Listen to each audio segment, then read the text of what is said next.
I'm going to do a scenario where, unlike the other scenario where it was of a couple prior to retirement, I'm actually going to do one now of somebody of a couple actually in retirement who's trying to maximize the what they have, not only for the rest of their retirement, as far as what they have to spend, but also to leave behind some amount. And the good thing, like again, like just like the other scenarios, that you can take this scenario and actually make it very adaptable to your circumstances and what you want to do. And that's the beauty of it. So I'm just giving you more of a base case, and then you can actually take it, especially if you're, let's say, already in retirement, and adjust a few things here and there within the sheet itself, the input sheet itself, and make it more applicable to you.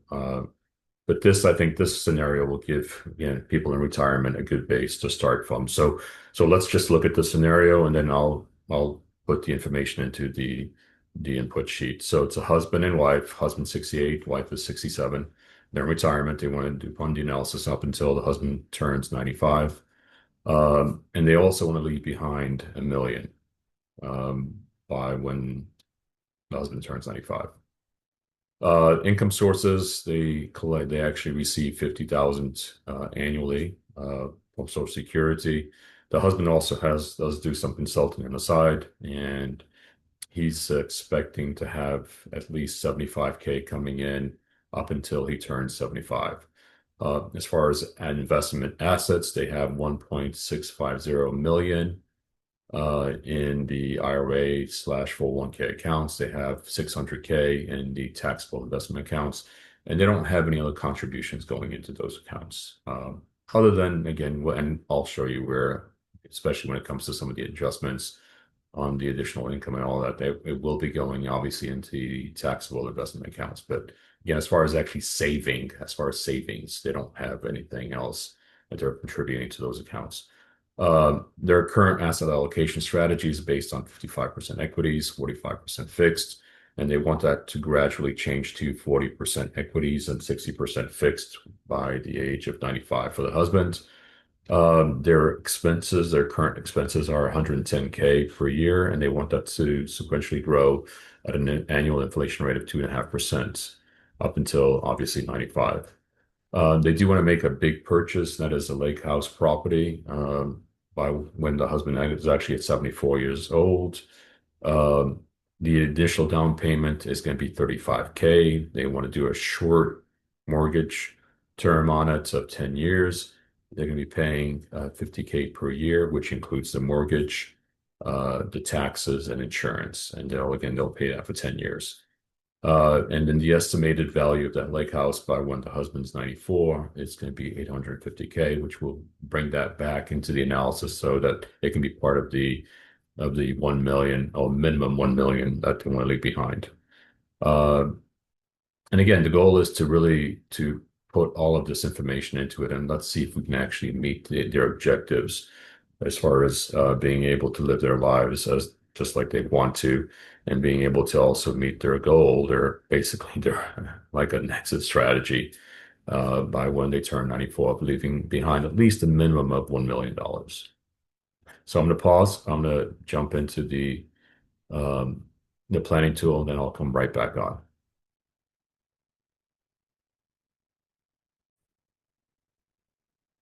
Okay, we're now back, and we're actually on the planning tool. I'm in the input sheet.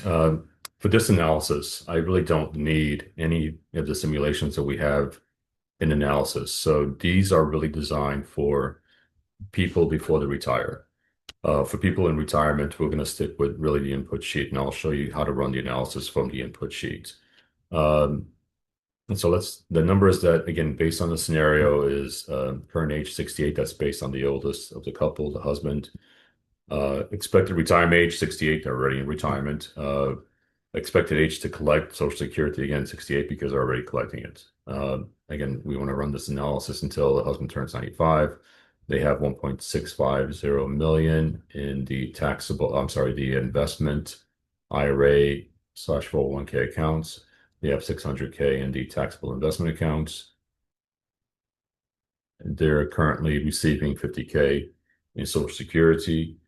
We're putting a Y here because we're using the budget sheet for the expenses. If I go to the budget sheet, uh, here's the 110K and growing at 2.5% sequentially.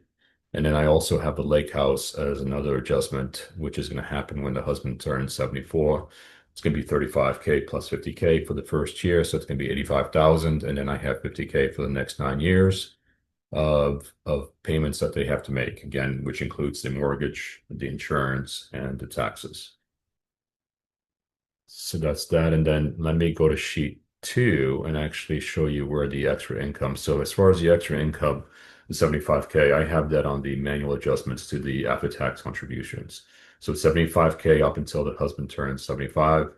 This green row right here shows the age of the oldest person that you have in the input sheet. So again, 75K all the way until the husband turns 75. And then at the end, when the husband's 94, I am bringing back into the sheet the 850K for the lake house. And again, I'm just adding that so that we can actually account for that in the terminal value that we're actually looking for, which is, again, we want to be above the minimum of 1 million by when the husband turns 95. So that's that. And again, this is row 19. It's the manual adjustments to the after-tax contributions. Uh, and then coming back to the input sheet, the allocations are again 55, 45, dropping down to 40% uh, on the equity and 60% on the fixed. Again, I have to have a two up here if I want to run the analysis using a starting point as well as an ending point. If I want to keep it the same for the duration of the retirement, all I have to do is put a one here and then put the amounts or the percentages that I want over here. And so if I want to keep it as 55 and 45, 55 for the equity and 45 for the fixed, then that's what I would put here. And then I would put a one up here. But again, based on what they want to do, they actually want to reduce the risk over the duration of their retirement. And so that's why we're doing a starting point and ending point. Uh, Nothing else here. And then down here, again, they want to have a million minimum amount to be leaving behind by when the husband turns 95. So we put a million here, and we also put a million here in cell F27. And now we're going to run the analysis, and then I'll come back and I'll show you what to look for and how to read the analysis. And to run the analysis, all you have to do and on the input sheet is simply hit the start button right here. And here you go. It's actually running right now.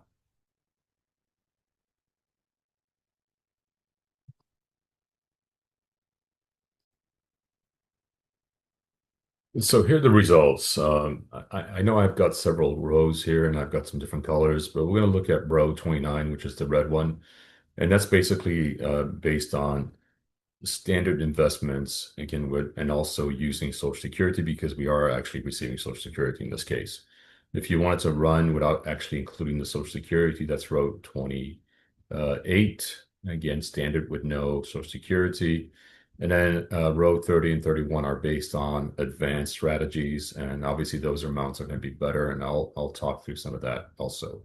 But just looking at row 29 for the standard with Social Security, 25% of the runs actually resulted in the ending values being less than 1 million.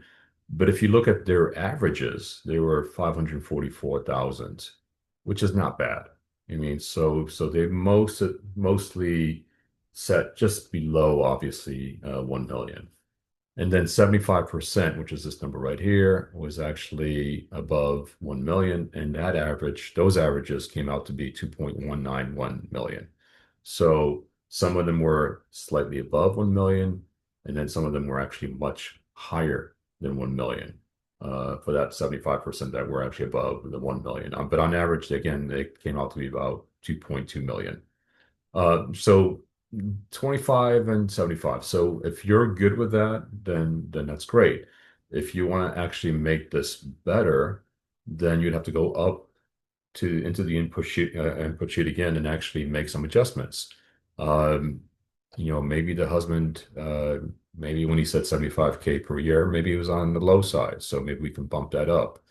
Maybe we can change the allocations and maybe run it towards more on the equity side. Maybe we don't reduce it as much on the equity side as we do currently. Um, so just different things you can do. And again, I maybe they don't buy, or maybe they buy a property that's not as expensive potentially.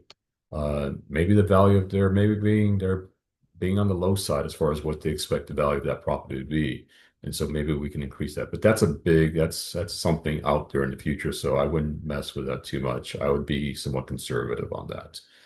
Um, but there are things you can do. So, and the other thing that I did want to mention is on the for the advanced strategy side, again with Social Security, that's Route 31, and all of the runs were actually 100% of the runs were actually above 1 million, and the average of those runs above 1 million, which was 100% of them, was 3.7 million. So again, with some a bit more targeting on the actual investments, we should be able to do better. Should. Again, there is no guarantee to it.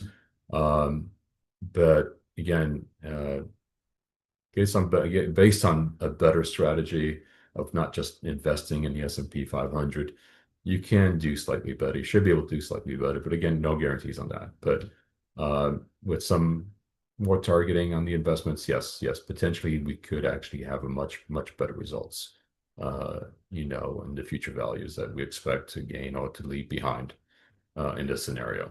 Um, and that's it. Again, beauty of this is that you can make adjustments. You can come back here, hit the start button, run the model again, and you can do this as many times you want until you feel a lot more comfortable, basically, with your plan and what you want to do. And that's the beauty of this tool. It allows you to actually run as many scenarios as you want, make as many adjustments as you want until you actually feel comfortable with a strategy and a plan that actually fits and meets what you think you can accomplish.